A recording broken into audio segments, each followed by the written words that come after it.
మన్యం జిల్లా పార్వతీపురం.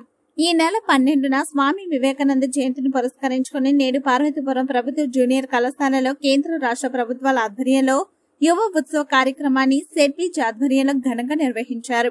ఈ కార్యక్రమంలో ఎమ్మెల్యే బోనెల విజయ్ చంద్ర మరియు నాయకులు మరియు జిల్లా నలుమూలల నుండి యువత పాల్గొని వివిధ పోటీలలో పార్టిసిపేషన్ చేశారు. అలాగే విద్యార్థులు చేసిన గిరిజన సాంస్కృతిక నృత్యాలు, వైజ్ఞానిక ప్రదర్శనలు ప్రత్యేకంగా ఆకట్టుకున్నాయి. ఈ కార్యక్రమంలో నిర్వహించిన పోటీల్లో వెతుకు కనపరిచిన యువతను ఢిల్లీలో జరిగే స్వామి వివేకానంద జయంతి ఉత్సవాల్లో బహుమతి ప్రదానం ఉంటుందని తెలిపారు. అనంతరం జూనియర్ కళాశాలలో డొక్క సీతమ్మ మధ్యాహ్న భోజన పథకాన్ని ప్రారంభించిన ఎమ్మెల్యే బోనెల విజయ్ చంద్ర అధికారులు నాయకులతో కలిసి విద్యార్థులకు భోజనం వడ్డించిన ఎమ్మెల్యే అనంతరం పిల్లలతో కలిసి భోజనం చేస్తున్న ఎమ్మెల్యే విజయ్ చంద్ర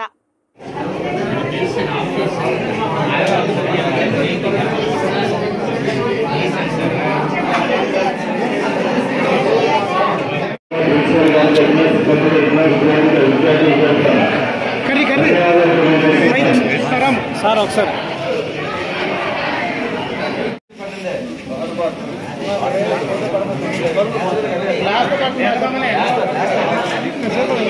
క్లాస్ పెట్టే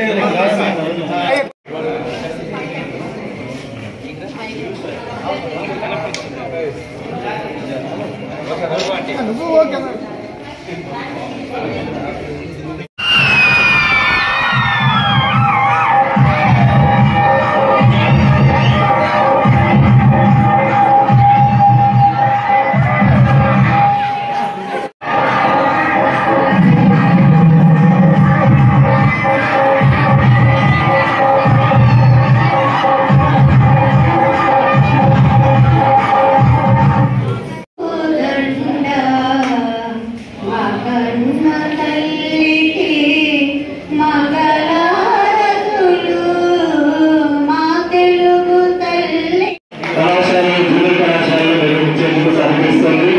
పాఠశాల విద్య తరఫున ప్రతినిధులుగా ఇచ్చేసిన పార్వతీపురం ఎంఈఓ శ్రీమతి ప్రభుత్వం జూనియర్ డిగ్రీ కాలేజీలో కానీ గవర్నమెంట్ స్కూల్స్లో వచ్చేవాళ్ళు పిల్లలు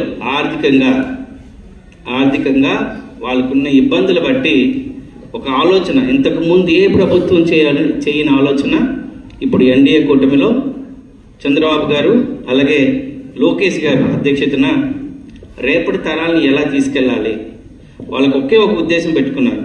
2047 కల్లా ప్రపంచంలో ఎక్కడ చూసినా తెలుగు వాళ్ళే ఆక్యుపేషన్ ఉండాలి, తెలుగు వాళ్ళు డామినేషన్ ఉండాలి.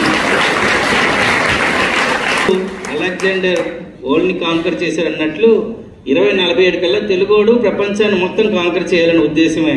అందులోనే ఆలోచన ద్వారా ఇప్పుడు కావాల్సిన రూటు, దానికి కావాల్సిన రోడ్డు మ్యాప్ తయారు చేస్తున్నారు. మీకున్న ఆర్థిక ఇబ్బందుల్ని దృష్టిలో పెట్టుకొని మీ అందరికీ కూడా సర్వేపల్లి రాధాకృష్ణ గారి పేరు మీద ఏమిచ్చాం, ఇంతకుముందు బుక్స్ ఎప్పుడు ఇచ్చాం, అబ్దుల్ కలాం గారి పేరు మీద ఇచ్చాం. చదువుకుంటున్న ఇబ్బందులకి బుక్స్ కొనుక్కోవడానికి కావాల్సిన బుక్స్ కిట్స్ మొత్తం అంతా ప్రభుత్వం ఇచ్చింది.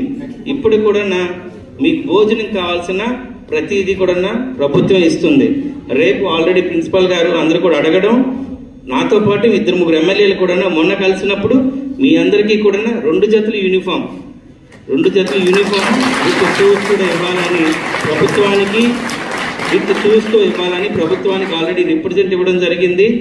రాబోతున్న 2-3 నెలల్లో ప్రభుత్వ ఆర్థిక పరిస్థితి చూసుకొని మీ అందరికి కూడా యూనిఫామ్ ఇచ్చే బాధ్యత కూడా తీసుకుంటున్నాం. అయితే 7 నెలల్లో ఏం చేసామంటే ఉదయం 4 గంటలకు ఉండాల్సిన అయిపోతున్న మీ కాలేజీని 5 గంటల వరకు పొడిగించాం. అలాగే సంకల్పన కొత్త ప్రాజెక్ట్ తీసుకొచ్చాం. ఎప్పుడు లేని విధంగా విద్యాశక్తి అని చెప్పి ఐఐటి మద్రాస్తో ఒక ఎంఓఏ చేసుకోవడం జరిగింది. అంటే మీకు ఒక చదువు చెప్పి వదిలేయడమే కాకుండా మీ చదువు అయిపోయిన తర్వాత మీరు ఎటువైపు వెళ్ళాలి, ఎందులోకి వెళ్ళాలి అని ఒక అద్భుతమైన ప్లాట్ఫామ్ తయారు చేస్తుంది తెలుగుదేశం ఎన్డీఏ కూటమి. ఎందుకంటే మీరందరూ సెటిల్ అవ్వాలి, మీ అందరికీ ఉద్యోగాలు రావాలి, చదువుకొని ఖాళీగా ఉండకూడదని ఉద్దేశంతోనే. కానీ బాధాకర విషయం ఎక్కడొచ్చిందంటే మామూలుగా ఇంటర్మీడియట్ రిజల్ట్ చూస్తున్నప్పుడు ఓవరాల్గాను మన కాలేజ్ పరిస్థితి తెలీదు. రాష్ట్రంలో 40% కూడా పాసింగ్ రికార్డ్ రాకపోవడం అనేది కొంచెం బాధాకర విషయం. ఇందులో మీ శ్రమ కూడా ఉండాలి.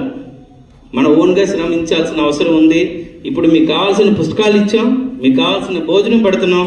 మీరు చదువుకునే టైంలో చదువుకోగలిగితే ఇప్పుడున్న 5 సంవత్సరాల్లో మీరందరూ కూడా సెటిల్ అయ్యి ఉద్యోగాలు సంపాదించి మీ ఇంటికే కాదు మీ చుట్టుపక్కల ఉన్న మీ కుటుంబాలకు కూడా ఆదర్శంగా నిలవాలన్న ఆలోచనతోనే ఒక అద్భుతమైన ప్రభుత్వం, ఒక మంచి ప్రభుత్వం నడుస్తుంది. ఈ ప్రభుత్వంలో ప్రతి ఒక్కరు కూడా ఆర్థిక పరిపుష్టి కలిగి ఉంటారని మీ అందరికి ఆశిస్తున్నాను. చాలా చెప్పాలున్నాయి. గవర్నమెంట్ ఏ నెలలో ఏం తీసుకుంటున్నాం, రేపు ఉన్నాయని వేరే కాలేజ్ ఉండడం వల్ల